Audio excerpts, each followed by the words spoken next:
इशारे से बुलाया, इधर आ, इधर आ, इधर आ।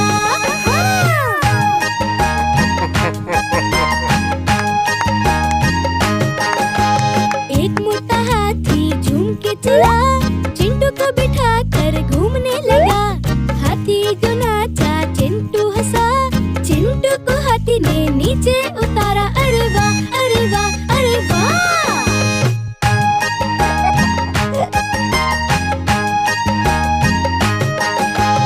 एक मोटा हाथी झूम के चला, पानी में जाकर खेलने लगा।